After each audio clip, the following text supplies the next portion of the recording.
Hello दोस्तों, मैं सुदेश्वर यादव पर्दाफाश में आपका स्वागत करता हूँ। मेरा आज का टॉपिक है आर्य समाज का पोल खोल।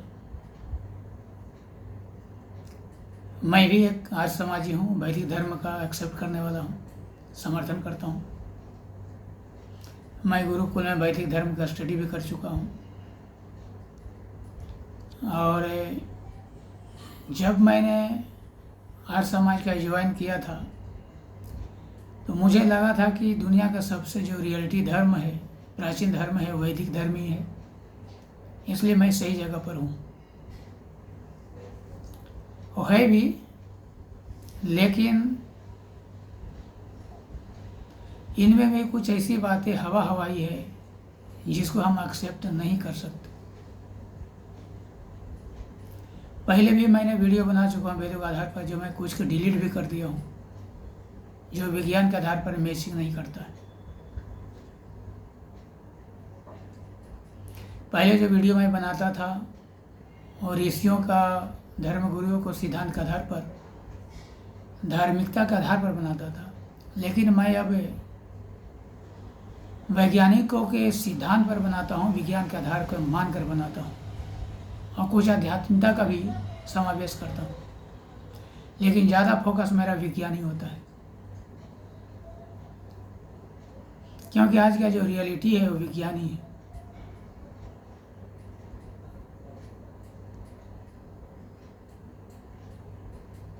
तो आर्य समाज का सपना स्वामी दयानंद सरस्वती ने किया था वैदिक आधार पर,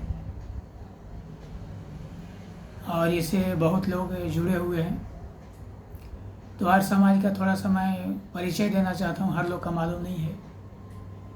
आर्य समाजी लोग ओंकार को मानते हैं। उनको कहना है कि ईश्वर का गुण कर्म स्वभाव के अनुसार असंख्य नाम है, लेकिन उसका मुख्य जो निज नाम है ओम है, ओंकार है, जो अजन्मा है, निराकार है, कभी जन्म नहीं लेता, उसको जन्म मरण से रहित है। और ईश्वर निराकार है, उसका कोई रूप कोई आकार नहीं है, वो सब जगह व्याप्त है। जबकि सनातनी लोग जो 18 पुराण मानने वाले हैं, वो मानते हैं कि जरूरत के अनुसार ईश्वर को अवतार होता है, लेकिन आर्य समाजी मानते हैं कि ईश्वर कभी अवतार लेता ही नहीं।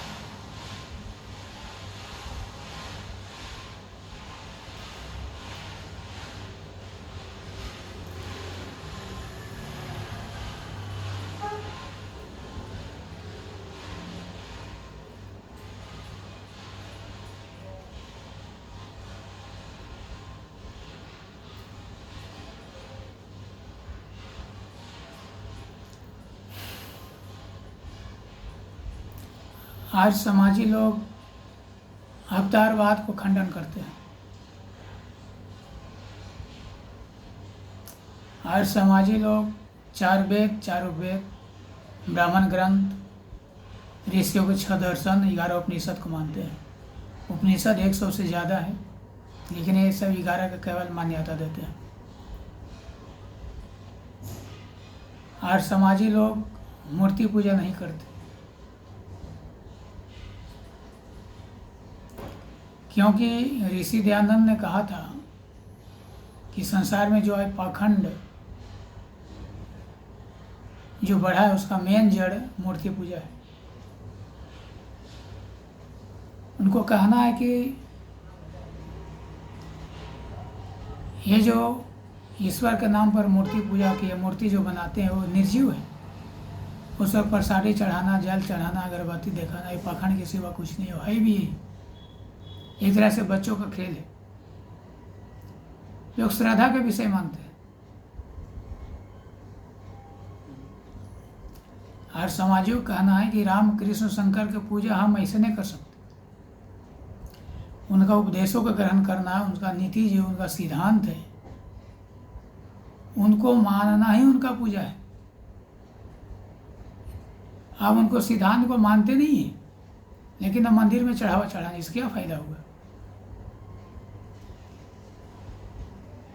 तो इसी विरोध के कारण ब्राह्मणों ने ऋषि दयानंद के 16 बार जहर दिया था। कि आज मंदिर मस्जिद का एक बिजनेस है और कोई भी ख़त्म करना चाहेगा उसको जान खतरे में पड़ सकता है।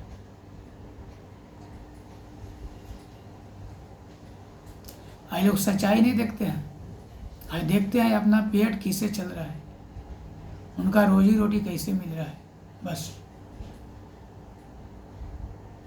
इसलिए ब्राह्मणों ने जब इसको जोर शोर से ऋषि दयानंद विरोध किया तो ब्राह्मणों ने 16 वर्ष हर दिया, लेकिन एक योगी था, वो योग विद्या से इसको बाहर निकाल देता था।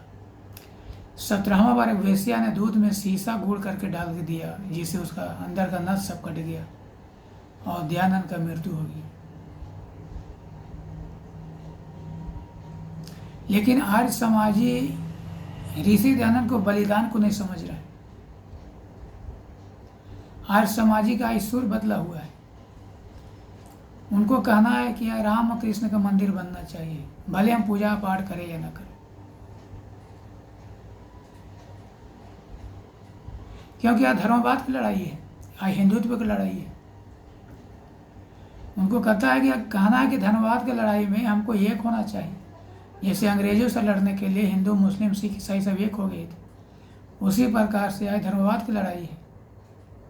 इसमें जितने भी हिंदुत्ववादी जो धर्म है, सिख है, यहूदी है, बौद्ध, जैन है, सनातनी है, वैदिक वाले हैं, सबको एक आना होना चाहिए, सबको एक ताले हो जाना चाहिए। हिंदुत्व की लड़ाई है, धर्मवाद की लड़ाई है। भले हम मंदिर में पूजा करें या ना करें।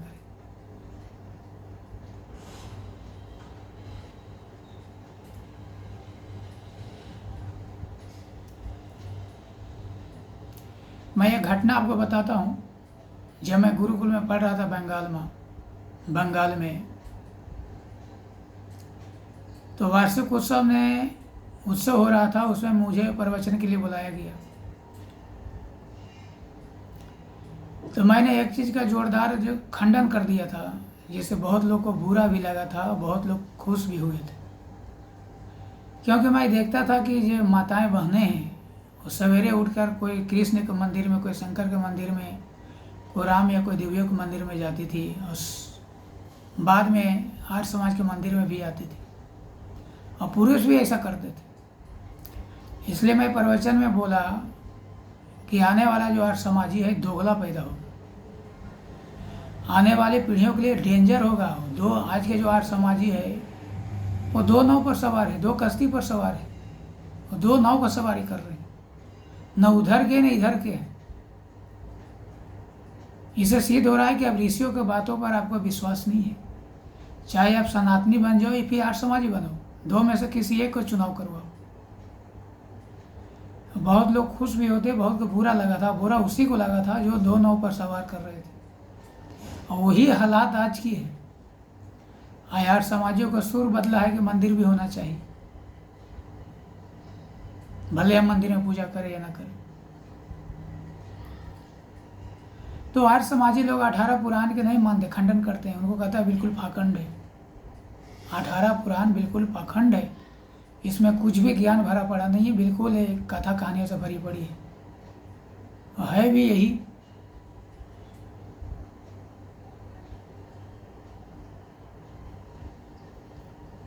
पहले मैंने एक वीडियो बनाया था, उसमें कहा था कि आज हम सभी धर्मों को एक धर्म के तले नहीं ला सकते।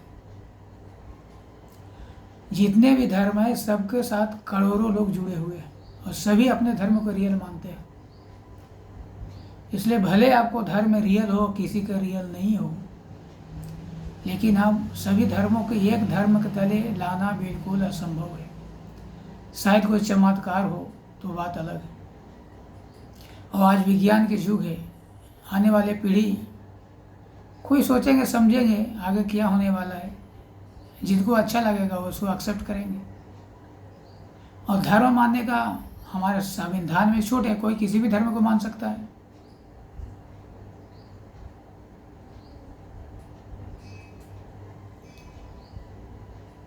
तो हमारे पास आज के ज़माना में, आज के टाइम में केवल एक ही ऑप्शन है कि हम सभी धर्मों को सम्मान करें और इज्जत दें।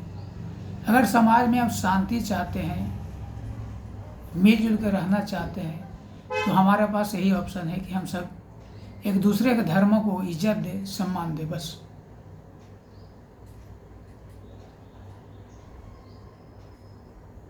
तो फर्स्ट पॉइंट ये है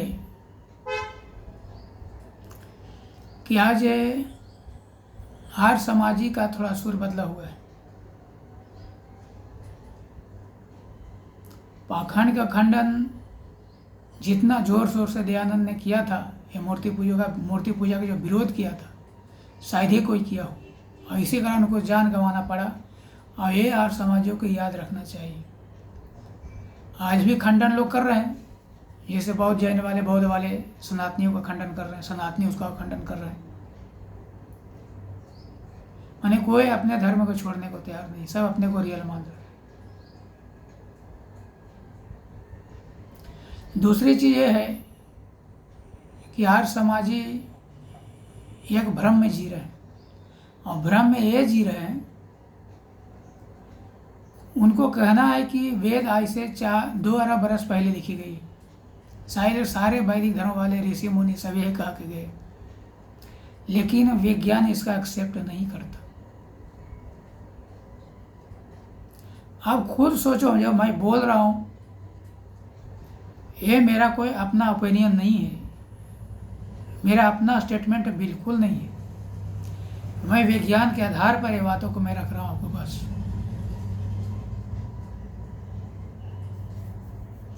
वैज्ञानिकों का मानना है कि पृथ्वी आज से 4.5 अरब बरस पहले बनी, अरबों बरस तक ये आग के गोला बनी हुई थी,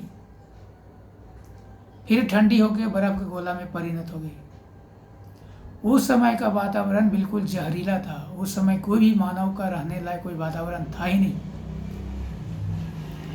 आज से अरबों बरस पहले की बात।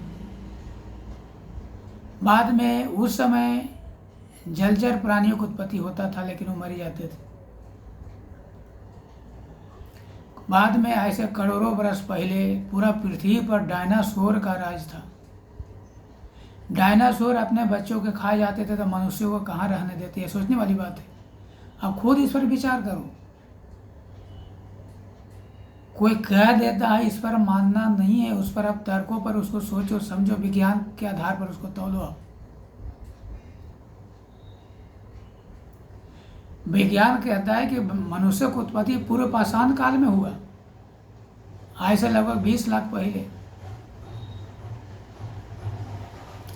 और पूर्व पाषाण का टाइम क्या है? पूर्व पाषाण काल का टाइम 20 लाख से 12,000 ईसा पूर्व है। उस समय कोई भी लिपि, भाषा, सभ्यता, संस्कृति थी ही नहीं। लोग खाना बदोश थे, लोग आवाज भी मुंह से नहीं निकाल पाते थे क्लियर। अब ग्रंथों रचना के तो बातें जाने दो आप।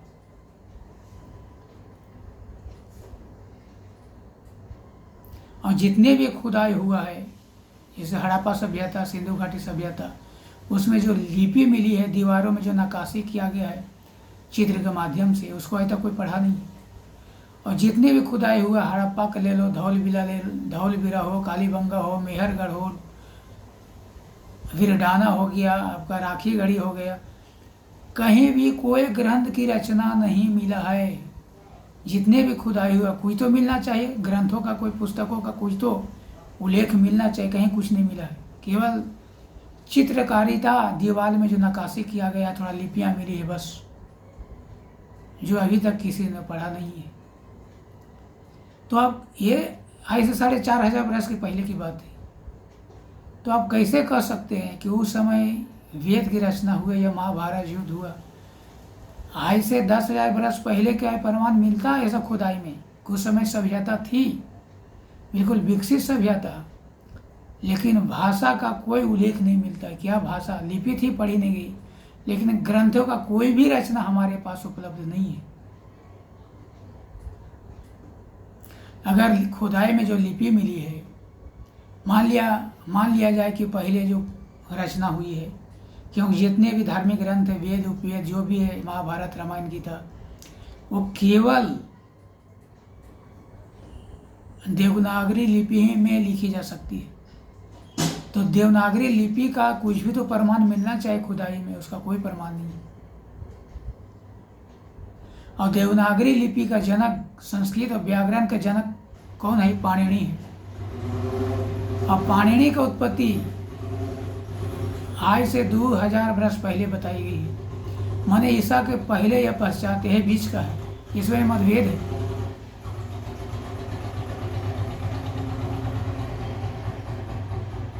तो आप किस आधार पर कह सकते हैं कि वेद की उत्पत्ति आज से 2000 वर्ष पहले हुई? बिल्कुल ये रटी रटाई बातें हैं, लोग रटते आ रहे हैं, उसी को मानते आ रहे हैं। मान लिया लोग कहते हैं कि वेद और पुरुष है, तो 4 ऋषियों के अंदर में जब दे दिया गया 4 वेदों का, तो आज से 2000 वर्ष पहले वेदों की उत्पत्ति हुई, तो फिर उसका आज तक कैसे कोई लेके आया? किस भाषा में, किस आधार पर? जबकि हड़प्पा सभ्यता में कोई देवनागरी की लिपि का उल्लेख नहीं है, उसके पहले कोई सभ्यता संस्कृति नहीं है, ये आदि मानव के पास कोई भाषा नहीं है, कोई लिपि नहीं है, कोई ग्रंथ नहीं है, तो फिर वो अभी तक कैसे आ सकता है? ये सोचने वाली बात है। और 2000 वर्ष पहले जो ऋषि पैदा हुआ है, तो आज तक तो जीवित नहीं है कि लोग सुना देंगे और दूसरा को इसको एक्सेप्ट कर लेंगे। कोई भी भाषा का आधार लिपि होती है। आपको अंदर ईश्वर ने डाल दिया, आप रट रहे, दूसरों को मान लिया, कुछ आदमी को रटा दिया। टोटल आदमी तो रट नहीं सकते हो, 1-2 श्लोक तो नहीं है। 4 वेद में कितने मंत्र आते हैं? तो आप कैसे कह सकते हैं कि 2000 वर्ष से अभी तक वेद जीवंत है? ये बिल्कुल काल्पनिक और पाखंड की बातें हैं। यह वैज्ञानिक सिद्धांत से, मतलब वैज्ञानिक है, ये विज्ञान के परे की बात है, वैज्ञानिक सिद्धांत के परे की बात है। इसको कभी माना ही नहीं जा सकता।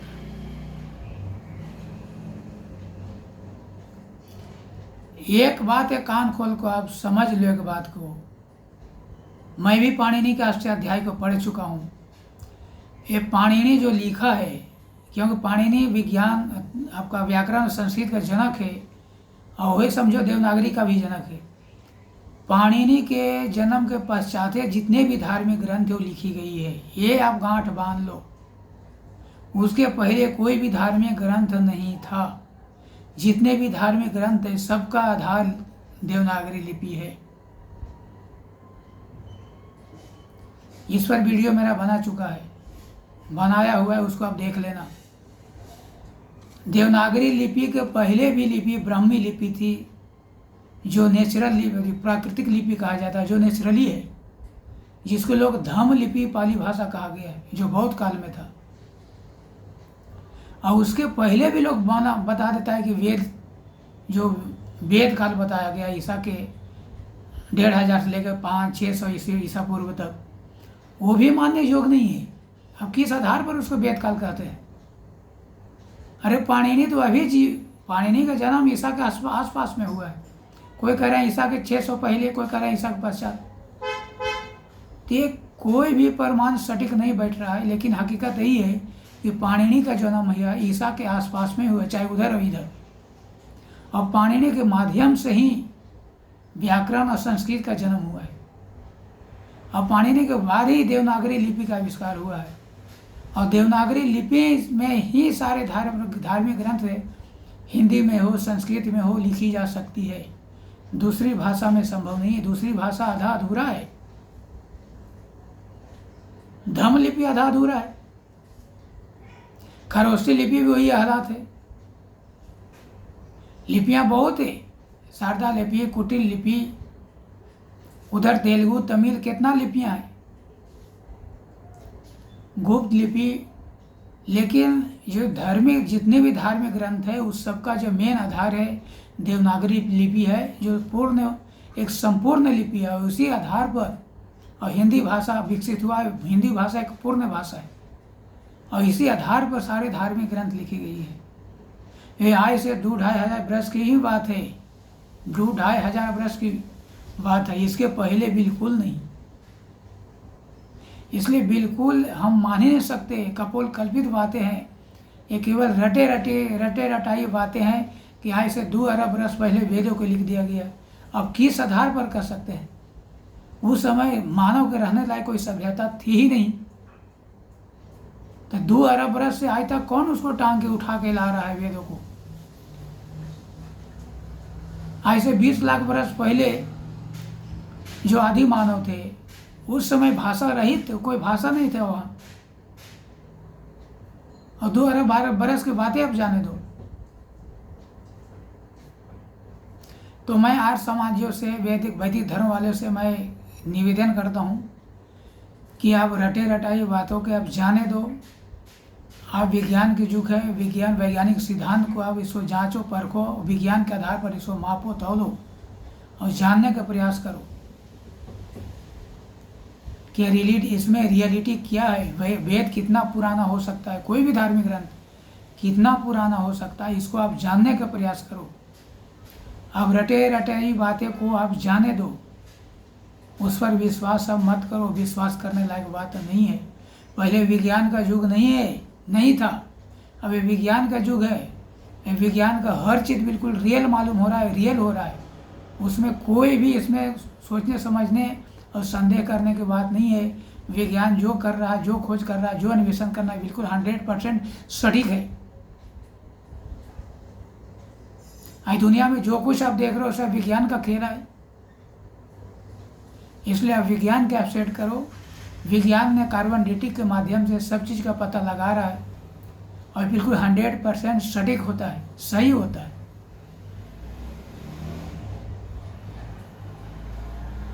इसलिए मैं ये नहीं कह रहा हूँ कि आप वेद को छोड़ दो या नहीं मानो, लेकिन आज का जो आप सुर बदला है वो ऋषि दयानंद का शहादत का भी समझो, और वेद के बारे में जो आपका जो भ्रम है उसको आप जानने का प्रयास करो। बस मैं यही कहता हूँ। मैं वीडियो का यहीं विराम देता हूँ। मेरा वीडियो को आप लाइक करें, सब्सक्राइब करें, बेल आइकन को दबाएं कि आने वाले सारे वीडियो मिलते रहे। जय हिंद, जय भारत।